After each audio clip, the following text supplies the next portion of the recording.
videos that nobody else seems to like. I guess I don't have a very good barometer for my work, but there's like one called The World's Worst Foley Artist where I put on a French accent. I love that one. Jill likes that one. I don't know. It was fun to make, and it's just really silly and stupid. I like that one. There's also one that's really simple where I can't remember the name of the guy from Lion King, which is James Earl Jones. And yeah, love that video. Okay, what else we got? Okay, so they want to know if you're going to make another past self video. Another one? Another past self video? Does the world need it? Do we think? I mean, I know you like it, but my fear is that the joke's over, you know? Although it is kind of fun. It gets great views. I'm not gonna lie. Oh, everybody's saying yes. Okay, lots of yeses. So maybe the people have spoken. Maybe I do another one. Who talks to who though? Do I go back to December Julie? I mean, she was left pretty abandoned and sad. What would I tell her? I don't think things are better. I'll tell her she has a bunch of mental health issues coming her way quickly. Anybody else? No, just me. Okay, maybe we'll do a past self. I don't know. Cheers, by the way. I'm drinking the new White Claw. Again, this isn't sponsored. I don't normally drink White Claw. Okay, I just I'm drinking it because I'm not better than White Claw, and it's just refreshing. It's quite hot here in Toronto, but I'm drinking the new watermelon flavor, and loving it, to be quite honest. What's that? Question? Yeah. Okay, so we have a couple questions. People want to know if you've studied dance. I have studied dance. Oh my God. I like when Jill moderates the questions because you know what I want to answer. I did study dance. I studied dance. I was a competitive dancer all through forever. And then I quit when I was 18. I got really injured. And yeah, and then I realized that I loved performing and acting, and I always acted in high school, and kind of like that's the path I went down. So I went to theater school instead of school for dance. There's a question here that I want to answer, which is by Zenith Star 20. Being an actress, would you have any inside info on how to get into the screenwriting industry? Excuse me, that's a White Claw. I want to get a movie I've been writing to the screen. Any tips? Oh my God, no. Are you Canadian? Zenith Star 20? Because I have a feeling there's more opportunities for that in America in terms of getting your movies made. Here in Canada, you have to get a grant or you have to self-fund it. Getting into screenwriting, I'd say go to school for it. Like here in Toronto, we have something, or in Canada, we have the CFC, right? Which is like a school, post-secondary kind of. You can take it at any school, yeah. Program. You can take it in university. I would say go to school for screenwriting. I think that would be pretty helpful because there's some fundamentals to writing that you're going to want to have nailed down. Okay. You got one? What do you got? Yeah, so we have a comment from, or a question, I should say.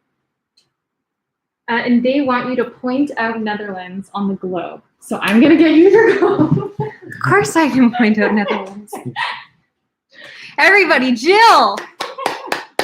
Hello, we got the globe. This is my globe that's in and around my house, and Netherlands is right there. Hey. Of course I know where it is.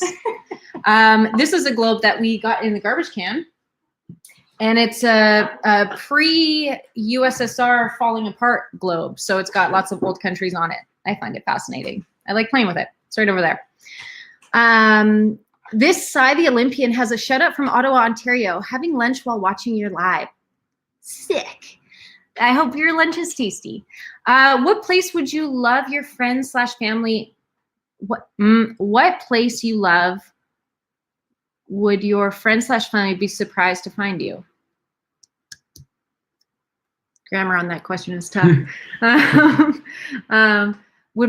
I think that I love nail salon. I like going there. I don't think they'd be surprised though. They know I like that place. Greece? You wouldn't be surprised to find me in Greece, though. No. Italy? I don't know. That's a tough question. I'm not sure I fully understand it. What else you got, Jill? All right, so this is a great one. What is your favorite line from your videos? My favorite line is, this is going to sound so narcissistic, but I quote my videos quite often. One of my favorite lines is from a video that I did where I play an internet troll. It's an old video from a long time ago, but I play a person who like internet trolls for a living. And there's like one part where she's on the phone and she's in the bathroom and she's like, how does it go again? It's like, oh yeah, no, it's like send the dick pic. Yeah, no warning. Yeah, just send the dick. And that's my favorite. I do that whole quoted bit. I didn't do it very good justice, but it's very funny. Yeah, no warning, no warning. Just send the dick pic and then they'll be like, ah, it's a dick. I love that video. Okay, what else? I have one here from Travis Cecil. Is there any particular idea for a script you've always wanted to do but couldn't/wouldn't? What and why? Yeah, there's been ideas for scripts that are like movies that are just logistically too expensive to do where I'm at in my career right now. In terms of sketches, there have been sketches. There's been lots of sketches that I've written. And then afterwards I look at them and I go, ooh, that's not funny anymore. Or, you know, there was one that wrote a really controversial line, and particularly with the internet, I was like, this could be taken in all sorts of different directions and I don't want to be misunderstood on this particular topic. So kind of gotta, with sketch comedy, you kind of gotta like ride the line a little bit of being funny and pushing the envelope, plus also being sensitive to the fact that you don't know where people are at when they're watching your videos. You don't know how sensitive they are, what they've been through, what their family's been through. So you always kind of, I don't know.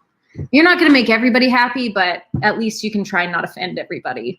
That's all I go for. Okay, and then I got one from Yu Zhao, is how I would say that. My apologies. Really love all your videos. You deserve an Oscar. Don't be silly. But yes, but also, you're too kind.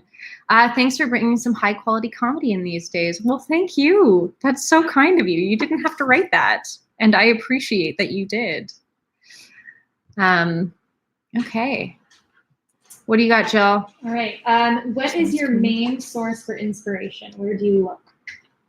People watching. That's my favorite thing in the world.